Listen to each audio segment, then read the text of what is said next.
saya dengar juga target PSSI memang menjuarai turnamen ini begitu. Nah, saya juga masih heran kenapa masih ada orang-orang yang berpendapat bahwa bahkan ini adalah bagai orang yang selalu tampil di media gitu. Karena Marcelino ini teman-teman masih diragukan untuk bergabung. Apakah tahu PSSI sudah mengirimkan surat ya, pemanggilan ya, peminjaman begitu tepatnya untuk Marcelino, tapi tentu belum ada kabar yang pasti apakah Marcelino akan dilepas.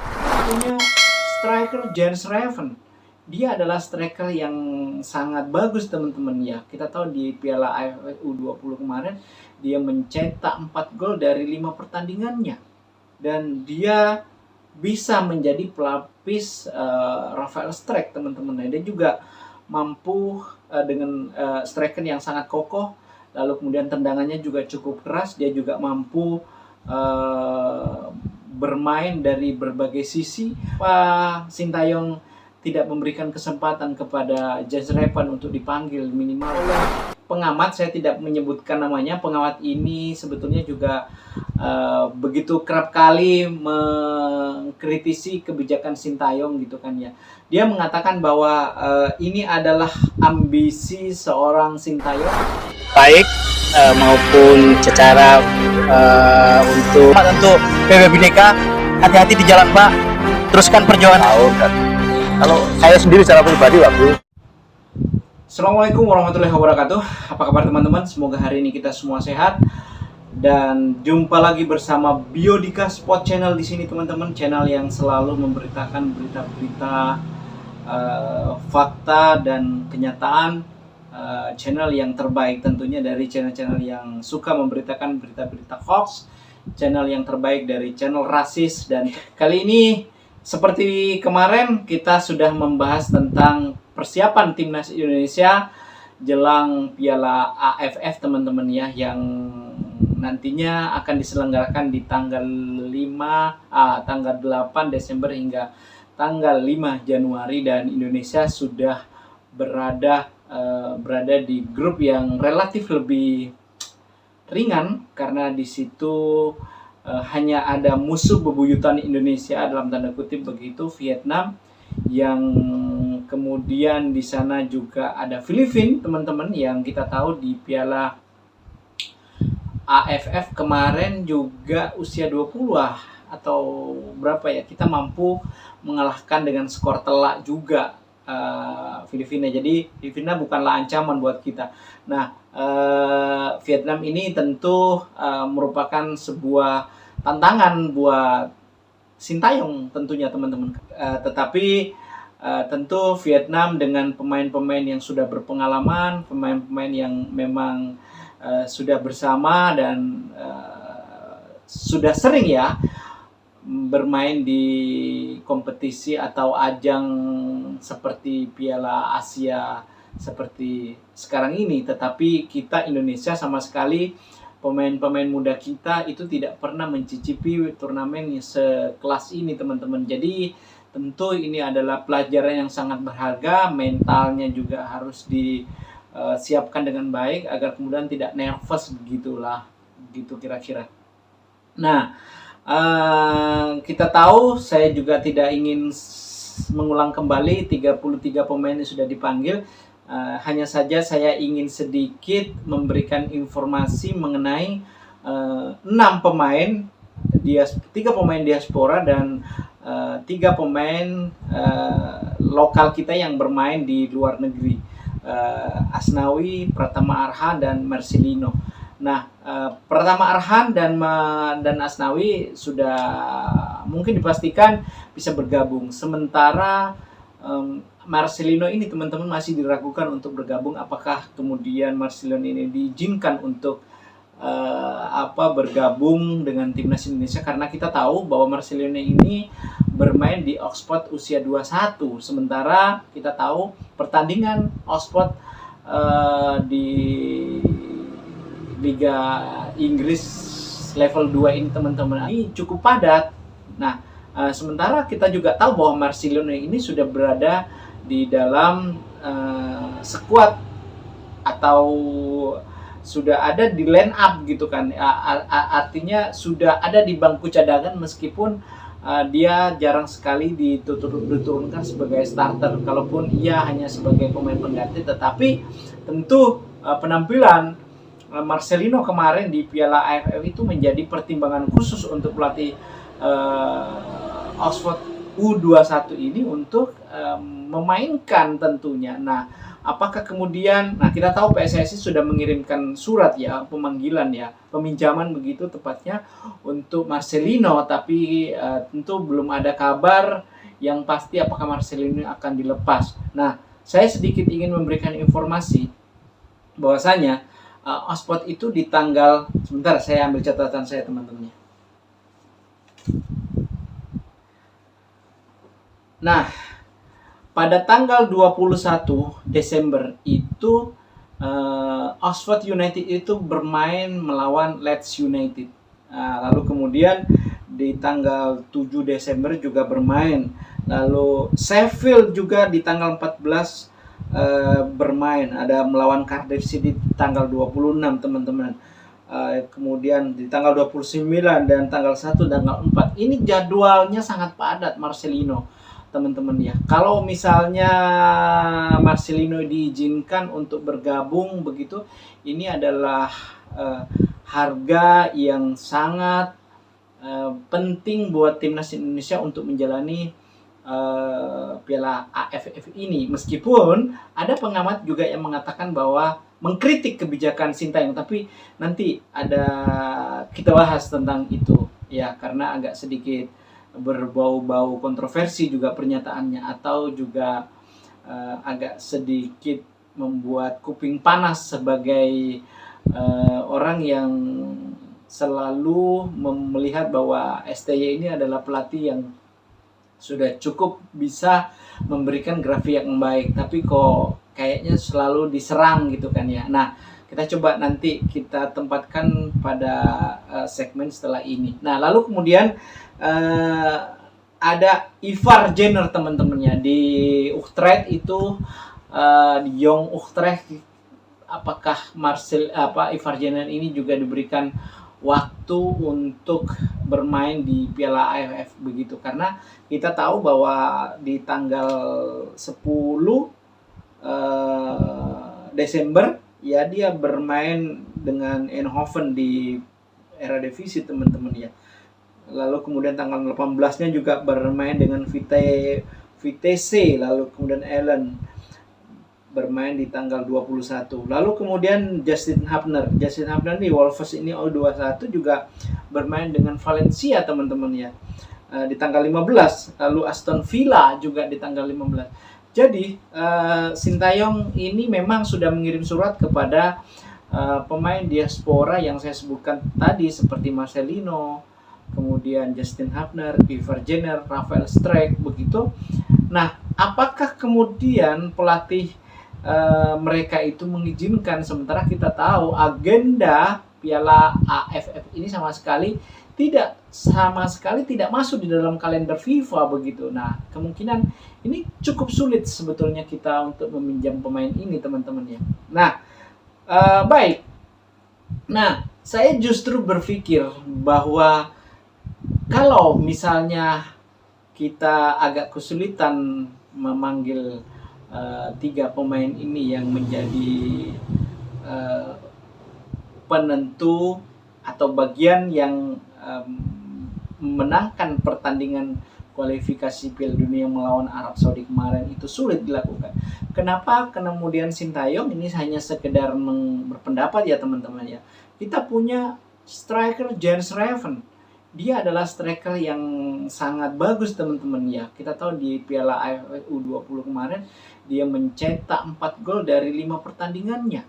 Dan dia bisa menjadi pelapis Rafael Struijk teman-teman. Dia juga mampu dengan striker yang sangat kokoh, lalu kemudian tendangannya juga cukup keras. Dia juga mampu bermain dari berbagai sisi, mampu bertahan dengan baik, juga mampu melakukan penyerangan dan menyisir dari sisi kiri kanan lapangan itu juga cukup bagus. Kenapa Sintayong tidak memberikan kesempatan kepada Jens Raven untuk dipanggil, minimal juga bisa memberikan pengalaman khusus kepada Jen Raven di Piala AFF ini gitu loh. Apakah kemudian Sintayong ini ingin memberikan kejutan dan memanggil Jen Raven itu di akhir-akhir masa pendaftaran para pemain atau seperti apa, teman-teman? Saya tidak tahu. Nah, lalu masuk ke persoalan kenapa Sintayong ini memanggil pemain-pemain yang saya sebutkan tadi seperti Ivar Jenner, lalu kemudian Marcelino, lalu ada Justin Hapner. Dianggap oleh pengamat, saya tidak menyebutkan namanya, pengamat ini sebetulnya juga begitu kerap kali mengkritisi kebijakan Sintayong gitu kan ya. Dia mengatakan bahwa ini adalah ambisi seorang Sintayong untuk memanfaatkan pemain ini untuk meraih trofi. Sementara dia menganggap bahwa kita tidak perlu bermain dengan tim senior begitu di Piala AFF karena tidak terlalu penting Piala AFF ini, teman-teman. Buat dia justru Piala AFF ini sudah bukan levelnya. Saya juga sudah membahas di konten saya yang sebelumnya tentang persiapan Indonesia. Saya juga banyak sekali menyinggung soal banyak orang-orang yang tidak sependapat dengan pemahaman kita semua sebagai pecinta timnas Indonesia yang menganggap bahwa kita ini tidak pernah memenangkan Piala Asia ini, sama sekali tidak pernah meraih gelar juara, meskipun kita 6 kali pernah masuk di semifinal. Tidak ada salahnya kalau kemudian mencetak sejarah dengan kepemimpinannya, dan di bawah kepemimpinan Ketua Federasi Erick Thohir ini adalah meraih trofi ini, teman-teman.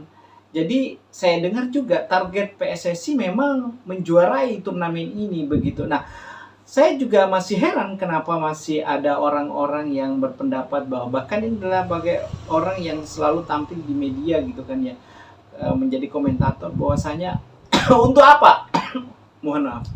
Untuk apa kita terlalu fokus dengan Piala AFF sementara piala ini adalah piala yang levelnya sama sekali sudah tidak lagi setara dengan level kita. Ini level kita ini sekarang harus fokus kepada Piala kualifikasi Piala Dunia. Biarkan Piala AFF ini kita juara atau tidak terlalu penting. Kalaupun kemudian pemain yang tadi dipanggil itu dianggap bahwa ini adalah ambisius seorang Sintayong. Saya ingatkan sekali lagi ya, bahwa kalaupun Marcelino misalnya tidak dipanggil, tadi kan dikatakan bahwa biarkan saja Marcelino, Justin Hapner, dan siapa, Rafael Strijk atau kemudian Ivar Jenner itu beristirahat. Nah, kalau dibiarkan beristirahat, toh di klubnya juga main, Bung. Kalau kita tidak meminjamnya, di klubnya juga bermain saat ini. Dan kita tahu Marcelino, Ivar Jenner itu jadwalnya sangat padat. Justin Hapner juga jadwalnya sangat padat. Lalu kemudian ada Marcelino justru lebih padat lagi. Nah, kalau misalnya Anda mengkhawatirkan cedera, tolong dong kasih tahu kepada klubnya supaya juga tidak memainkan Marcelino, karena 3 pemain ini, maksud saya Justin Hapner dan Ivar Jenner, Marcelino, supaya tidak dimainkan karena ada kita ingin memproyeksikan, kita ingin supaya pemain ini itu bermain memperkuat Indonesia di kualifikasi Piala Dunia begitu. Tolong kasih tahu klub-klubnya ini gitu loh. Ini adalah pernyataan yang kontradiktif. Toh dia juga bermain nanti di klubnya begitu. Iya kan? Dia juga bermain di klubnya pada akhirnya gitu kan ya. Kalau misalnya kita mengharapkan atau berpikir bahwa akan cedera, Nah, di klubnya juga bermain. Bisa juga nanti di klubnya akan cedera begitu. Nah, toh sama-sama bermainnya, kalau misalnya kita boleh memanggilnya dan boleh dipinjam dan diberikan, ya kenapa tidak gitu kita manfaatkan pemain ini untuk bermain di Piala AFF. Karena apa? Karena punya pemain di kelompok umur usia 22 ini sama sekali miskin dengan pengalaman bermain atau berkompetisi di turnamen AFF, sama sekali tidak pernah. Nah, sementara pemain-pemain ini sudah berada di level yang berbeda. Minimal mereka bisa membuat rekan-rekannya yang lain atau juniornya ini menjadi percaya diri dengan keberadaan dia begitu gitu loh. Jadi kenapa mesti kita harus menyayangkan sikap Sintayong? Sementara PSSI sendiri memang menargetkan untuk juara seperti itu. Nah, teman-teman, yang terakhir saya ingin mengatakan bahwasanya stadion yang dipakai untuk penghelatan Piala AFF ini, terutama pada saat kita menjamu babak penyisihan ini, ya, karena ada 2 pertandingan, kita melawan Filipina dan melawan Laos begitu di kandang kita. Stadion Manahan Solo yang dipakai sebagai home base kita, teman-teman, ya, sekedar hanya kasih tahu saja.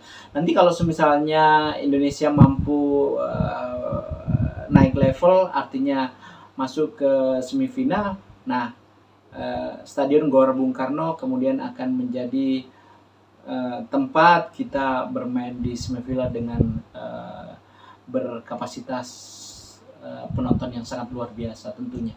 Nah, itu salah satu yang mungkin yang bisa saya sampaikan pada hari ini, teman-teman. Semoga timnas Indonesia kita ini mampu berbicara banyak di Piala AFF, karena kita tahu bahwa AFF itu tidak pernah kita mendapatkan juara sama sekali, dan hanya mampu berada di level semifinal dan menjadi runner up saja selama 6 kali, bayangkan. Jadi saya pikir tidak ada alasan untuk tidak fokus, tidak ada alasan untuk tidak menjuarai turnamen ini. Jadi kalau misalnya Sintayong gagal menghasilkan juara atau mengangkat trofi di turnamen ini, saya pikir Sintayong gagal memanfaatkan momentum yang sangat baik. Di sela-sela Sintayong ini sudah memiliki grafik yang sangat bagus begitu. Nah, kalau misalnya Sintayong mampu melakukan itu, lengkaplah sudah kontribusi Sintayong, atau apa yang banyak orang ragukan tentang Sintayong sudah dijawab gitu loh. Karena kita tahu sampai saat ini Sintayong masih berada di peringkat 3 di kualifikasi Piala Dunia di grup C bersama dengan Jepang, Australia, kemudian Arab Saudi, Bahrain, Cina, teman-teman. Semoga video ini bermanfaat. Terima kasih. Assalamualaikum warahmatullahi wabarakatuh.